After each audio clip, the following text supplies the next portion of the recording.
Hello friends, welcome to அருவமேச கொடுவா பருவ. நான் விஜயலட்சுமி துளசி பேசுறேன். ஸோ இன்னைக்கு ரொம்ப நாள் வியூவரோட ரெக்வஸ்ட் வந்து நான் இன்னைக்கு சாட்டிஸ்ஃபை பண்ணலான்னு இருக்கேன். அவங்க வந்து கேட்டது வெண்பொங்கல் செய்யறது எப்படின்னு சொல்லி தர சொன்னாங்க. ஸோ அதனால இன்னைக்கு வந்து சொல்லி தந்துடுறேன்.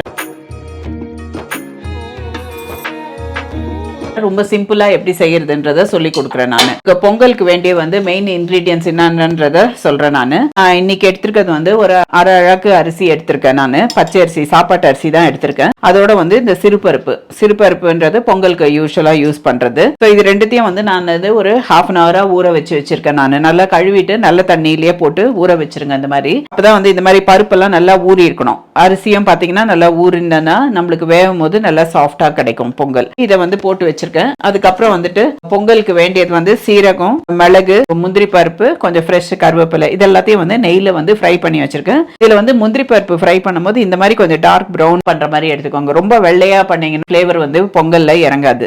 இந்த மாதிரி கொஞ்சம் டார்க்கா ஃப்ரை பண்ணினீங்கன்னா நல்லா நம்மளுக்கு சாப்பிடும்போது கிரன்ச்சியா இருக்கும், டேஸ்ட் நல்லா இருக்கும். இப்போ இந்த அரை அழகுக்கு ரைஸ்க்கு வந்து 4 அழகு சிறுபருப்பு, இதுதான் வந்து ரேஷியோ. ஸோ இப்போ நீங்க வந்து ஒரு அழகு போட்டீங்கன்னா 3/4 அழகு பருப்பு போடுங்க, சரியா இருக்கும். இது வந்து மொத்தமே சேர்ந்து வந்து 3/4 அழகுக்கு கொஞ்சம் கம்மியா இருக்கும். அரை அழகும் 1/4 அழகும் பருப்பு போட்டதுனால இதுக்கு வந்து நான் 2.25 தண்ணி ஊத்துனா சரியா இருக்கும். சில பேருக்கு வந்து பொங்கல் குழஞ்சி பிடிக்கும். அந்த மாதிரி இருக்கும்போது 2.5 டம்ளர் தண்ணி ஊத்துங்க, இல்ல 2 டம்ளர் தண்ணி ஊத்துனா சரியா இருக்கும். ஸோ இதை நான் குக்கர்ல தான் செய்ய போறேன். நெக்ஸ்ட் வந்து பெருங்காயம் வேணும். அப்புறம் வந்து கொஞ்சோண்டு மஞ்சள் பொடி வந்து ஆப்ஷனல் தான், உங்களுக்கு வேணும்னா போடுங்க. ஏன்னா அந்த மஞ்சள் பொடி நம்ம போடும் போது என்னாவும் சிறுபருப்புல அந்த மஞ்சள் கலர் போயிட்டு பொங்கல் பார்க்கறதுக்கு ரொம்ப அழகா இருக்கும், டேஸ்டும் நல்லா இருக்கும், இந்த ஃபிளேவரும் நல்லா இருக்கும். முதல்ல பொங்கலுக்கு குக்கர்ல தான் செய்ய போறேன். ஸ்டவ் ஆன் பண்ணிக்கிறேன். இப்போ வந்து நம்ம என்ன பண்ணுவோம், இந்த பொங்கலுக்கு வேண்டிய பருப்பை வந்து அதுல போட்டுடுறோம்.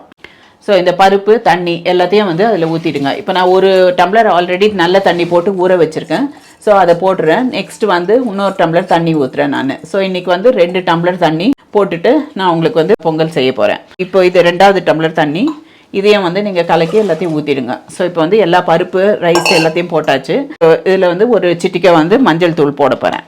மஞ்சள் தூள் வந்து சும்மா கொஞ்சோடு ஒரே ஒரு சிட்டிக்கை போட்டுக்கோங்க, அது போதும்.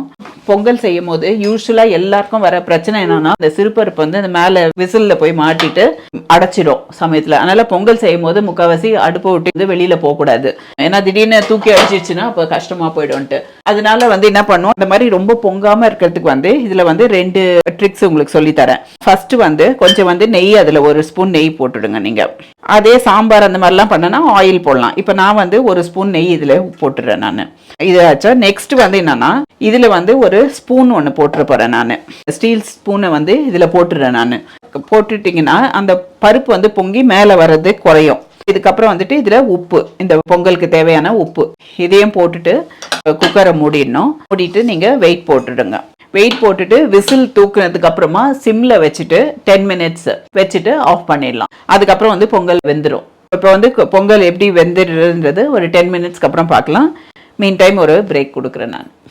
ஸோ ஃப்ரெண்ட்ஸ், 10 மினிட்ஸ்க்கு அப்புறம் நான் வந்து இப்போ என்னன்னா 5 மினிட்ஸ் இதில் வச்சிருக்கேன். 5 மினிட்ஸ் அந்த ஸ்டீம்லாம் போகிறதுக்கு. ஸோ இப்போ நீங்கள் பார்த்தீங்கன்னா நான் இப்போ திறக்க போகிறேன் நான். வெயிட் எடுத்துருங்க. வெயிட் எடுத்துட்டு குக்கர் ஓப்பன் பண்ணிங்கன்னா உங்களுக்கு வந்து பொங்கல் எப்படி வெந்திருக்குன்னு தெரியும். ஸோ இப்போ இதில் வந்து இன்னொரு டிப்ஸ் கொடுக்குறேன். இப்போ நீங்கள் இதில் பார்த்தீங்கன்னா உங்களுக்கு வந்து சாதம்லாம் வந்து முழுசாக தெரியும். பொங்கலில் வந்து கொஞ்சம் ஸ்மாஷ் ஆகிருக்கும் இல்லையா? ஸோ அதனால நீங்கள் என்ன பண்ணுங்க, இதை எடுத்த உடனே கொஞ்சம் கரண்டியில் வச்சு நல்லா கலக்கிடுங்க. நான் வந்து இந்த மாதிரி பொங்கக்கூடாதுன்னு சொன்னேன்ல, பொங்காது இருக்கிறதுக்காக அந்த ஸ்பூன் போட்டேன். ஸோ ஸ்பூனை எடுத்துருங்க. ஸ்பூனை எடுத்துட்டு இப்போ வந்து நீங்கள் நல்லா கலக்கி விட்டீங்கன்னா இப்போ பாருங்க எல்லாம் குழஞ்சிடுச்சு. ஸோ பொங்கலுக்கு வந்து கொஞ்சம் குழஞ்சி இருந்தால் தான் நல்லா இருக்கும். சில டைம்ல வந்து உதிரியாக செய்யறது கூட டேஸ்ட் நல்லா இருக்கும். நம்ம எடுத்து வச்சு சாப்பிட்றதுக்குலாம் வந்து உதிரியாக செய்தால் நல்லா இருக்கும். ஸோ இப்போ பார்த்தீங்கன்னா இதில் பாருங்க எப்படி பொங்கல் குழஞ்சி இருக்கு, தெரியுதுங்களா? கலர்லாம் அழகா இருக்கு. ஸோ அந்த நெய்யெல்லாம் போட்டதுனால அந்த கிளாசி லுக் இருக்கு. இப்போ டேஸ்ட்டும் வந்து ரொம்ப சூப்பரா இருக்கும். நெக்ஸ்ட் வந்து இப்போ என்ன பண்ணோம், நம்ம இந்த மாதிரி நம்ம வறுத்து வச்சுன்னு சொல்லியிருந்தோம் இல்லையா, முந்திரி பருப்பு இதெல்லாம் நெய்யில் போட்டு வச்சு அதை வந்து இதில் போட்டு கலக்கிடணும். ஸோ இப்போ பொங்கல் ரெடி. ஸோ உங்களுக்கு பொங்கல் செய்யறதுக்கு ஆல்மோஸ்ட் வந்து 15 மினிட்ஸ் இருந்தால் போதும். நீங்கள் வந்து ப்ரேயராக அந்த பருப்பெல்லாம் ஊற வச்சுட்டிங்கன்னா 15 மினிட்ஸ்க்கு மேலே இது பொங்கல் செய்யறதுக்கு டைம் எடுக்காது. இவ்வளோதான், ரெடி ஆயிடுச்சு. இதை ஒரு கரண்டியில் எடுத்து காட்டுறேன் பாருங்க பொங்கல் எப்படி இருக்குன்ட்டு. இந்த மாதிரி ஃப்ரெஷ் கருவேப்பிலை போட்டு செய்யுங்க. ஸோ இப்போ நான் வந்து இதை டிஸ்பிளேல வைக்கிறேன் நான். ஸோ இதுக்கு வந்து நான் பொங்கலுக்கு வந்து சட்னி பண்ணல, இன்னைக்கு சாம்பார் தான் பண்ணியிருக்கேன். சாம்பாரும் டேஸ்ட் ரொம்ப நல்லா இருக்கும் பொங்கலுக்கு சாப்பிட்டீங்கன்னா.